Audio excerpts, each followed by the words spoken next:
Ladies and gentlemen, heh, you ever get that feeling someone's watching you? Not in a bad way, no. Not like those dull-eyed cameras in the corner, but something different, something alive. It's strange, isn't it? You walk through life thinking you're all alone, nobody's got your back, nobody cares if you rise or fall. But what if that's not true at all?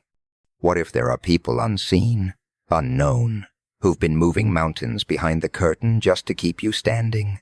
You wouldn't even notice them, because that's the point. The best protection is invisible. You think luck saved you? Coincidence?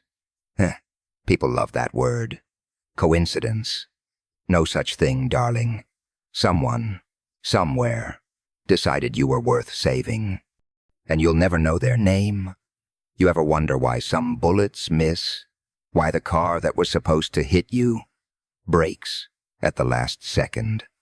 Why that one job, that one opportunity, lands in your lap right when you were ready to give up? People call it luck, fate, destiny. Oh, how poetic.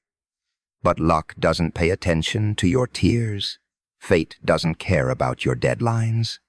Destiny doesn't whisper your name when you're drowning. No. There's something else at play. Something human. Something deliberate. There are hands out there quiet, steady, unseen, that nudge the world just a little so you don't fall off the edge. They move pieces on a board you don't even know exists. You think you're the player? You're the reason the game is even being played.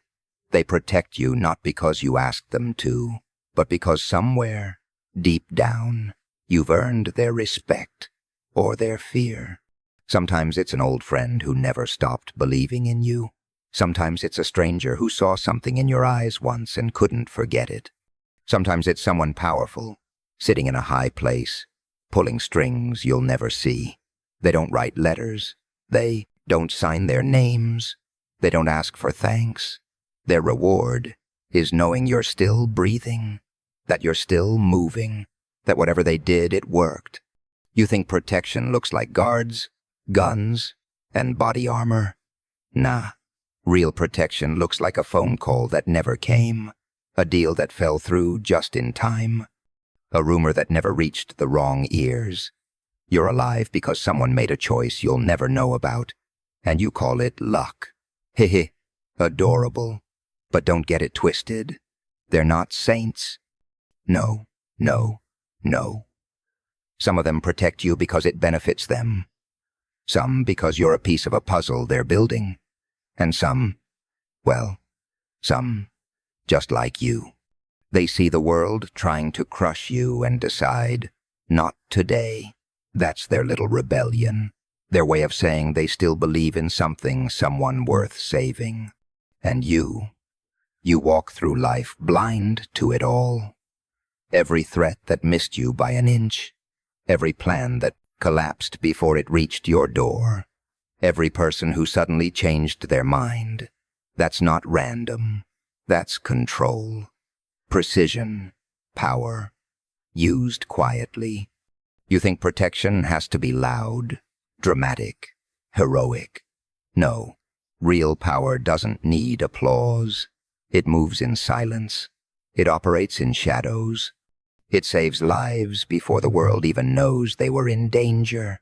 Sometimes, if you're lucky or unlucky, you might catch a glimpse of it. A look from someone across the room that lingers too long. A warning that makes no sense but saves you anyway.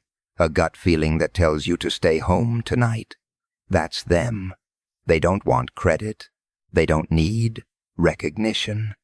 Because the moment you know who they are, the protection stops working. You start acting differently. And then, well, let's just say things get complicated. It's funny, isn't it? How people dream of being noticed, being seen, being adored, and yet the ones who truly keep you safe, the ones standing in the storm, for you'll never even know their faces. They move quietly, like ghosts, rewriting danger into safety before it ever touches you. They don't do it for fame or favor.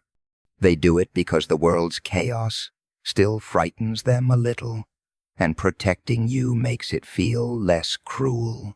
Power isn't always loud. It doesn't always wear a crown or carry a gun. Sometimes it's just a whisper that changes the course of your life. You think you're the one in control, steering your fate, making your choices, but there's something moving beneath it all, something subtle, deliberate. The real power never announces itself. It hides behind smiles, signatures, and silences. It shifts the air in a room, redirects danger, bends the rules without breaking them. You can't see it, but you feel it the way the world suddenly tilts in your favor, the way chaos pauses just long enough for you to breathe again. That's not chance. That's power in motion, unseen and unstoppable. It doesn't shout. It whispers. It doesn't fight. It rearranges. It's the kind of power that changes everything while pretending it did nothing at all. You look around, wondering why certain doors opened and others slammed shut. And deep down, a part of you knows someone, somewhere, decided you were worth protecting, worth investing in, worth sparing. And they'll never tell you, because that's the beauty of invisible power. It saves you without ever needing to be seen. Loyalty's a strange thing. Everyone talks about it like it's this noble, shining badge. But real loyalty, real bleeding loyalty, doesn't come with applause or medals. It hides in the quiet acts no one ever notices. The person who defends your name when you're not in the room, who sacrifices their peace so you can sleep easy, who takes a hit and never mentions your name. That's the kind of loyalty that doesn't need witnesses. It's not loud. It's not glamorous. It's not something you can boast about. It's silent devotion, born out of something deeper than duty. Some people stay loyal not because they owe you anything, but because something in them refuses to betray what they believe in. You'll never know how many storms they stood in for you, how many lies they swallowed, how many choices they made to keep you standing. They'll never tell you. They don't need credit, because their loyalty isn't about being seen, it's about being true. The world forgets those people. It overlooks the quiet ones. But somewhere, in the middle of all the noise and betrayal, they're still there, holding the line, protecting what little good they think is left. Being protected sounds comforting, doesn't it? Someone out there watching your back, keeping the monsters at bay. But protection always comes with a price, a debt you didn't know you owed. Every favor, every narrow escape, every unseen hand that shields you, it all stacks up somewhere. Maybe you pay with freedom, maybe with trust, maybe with a little piece of your soul each time someone saves you from the fall. You start to notice how decisions don't feel entirely yours anymore, how the path you walk seems guided, even when you didn't ask for directions. Protection turns into a cage made of gratitude, and you can't complain because you're safe. That's the trick. They don't have to control you directly. They just have to keep you alive long enough for you to start thinking you owe them everything. And once that seed's planted, once you start second-guessing your own strength, their protection becomes the chain around your neck. You smile, you thank them, you keep walking, but deep down, you know safety always demands something in return. It might not be money or loyalty. Sometimes, the price is simply never knowing whether you were saved or owned. There's a war going on that you'll never see. No guns, no smoke, no glory, just quiet battles fought in shadows, in whispers, in decisions made behind closed doors. People you'll never meet are fighting for you in ways you'll never understand. They intercept danger before it reaches you, silence threats before you even hear them, twist fate's hand just enough to keep you alive. You wake up thinking it's just another ordinary day, never realizing someone bled for your peace.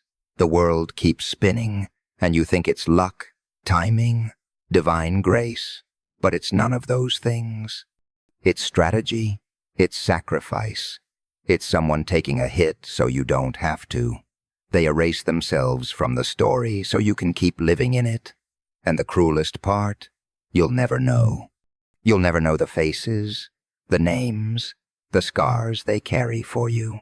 They lose sleep so you can dream. They walk through chaos so you can stroll through calm. The war is invisible because it has to be. If you saw it, you'd never sleep again. Every peaceful moment you've ever had was purchased in silence by someone who fought a battle you never even realized existed. You never notice the watchers until they're gone. You live your life thinking the world just works itself out, that somehow everything always falls back into place. You start believing you're untouchable, blessed, chosen, whatever story helps you sleep at night. But the truth is, you were never invincible. You were protected, guarded, shielded by hands you didn't even know were there. And when those hands let go, the silence that follows isn't peaceful, it's deafening. The chaos doesn't arrive all at once. It seeps in slowly, like smoke under a locked door. At first, it's small things. Calls that used to come right on time don't. The right people stop answering your messages. The doors that always opened for you now stay shut. You tell yourself it's coincidence, a bad week, bad luck. You've said those words before, but luck doesn't dry up, it gets taken away. The air feels heavier, the world colder. You start realizing how many unseen forces used to tilt reality in your favor, and how fragile everything becomes when they stop. You begin to see what they'd been protecting you from. The whispers that once died before reaching your ears now echo loud and cruel. The shadows that stayed at a distance now step closer. The same system that used to bend around you now starts to crush you, slow and deliberate, just to remind you what it's like to be small. People who used to smile at you start to look through you, like you've turned invisible. That's the moment it hits you. Those invisible friends in high places weren't just helping you, they were holding the chaos back. And now, it's free. Without them, the game changes. Every favor you never knew you had disappears. Every threat they deflected finds its way back to you, doubled in strength, hungry for the chance it missed before. The streets start to feel different. The air hums with something darker. It's not paranoia. It's reality unfiltered, unguarded, merciless. You start to understand just how much of your safety was borrowed and how cruel the world becomes when that loan runs out. And yet, there's something strange about it, a kind of clarity that burns. When the watchers stop watching, you see what's real. You learn who still stands beside you when there's no power hovering above your head. You learn how to fight without anyone clearing the path first. The pain becomes your teacher. The chaos becomes your mirror. For the first time, you meet yourself without the cushion of protection, and you realize how much you've been depending on ghosts. But make no mistake, their absence is never an accident. When they stop watching, it's because something shifted. Either you no longer need saving, or you no longer deserve it. And the world, oh, it knows how to test which one it is. The safety net vanishes, and the ground beneath you starts to shake, daring you to find out who you really are without someone watching over you.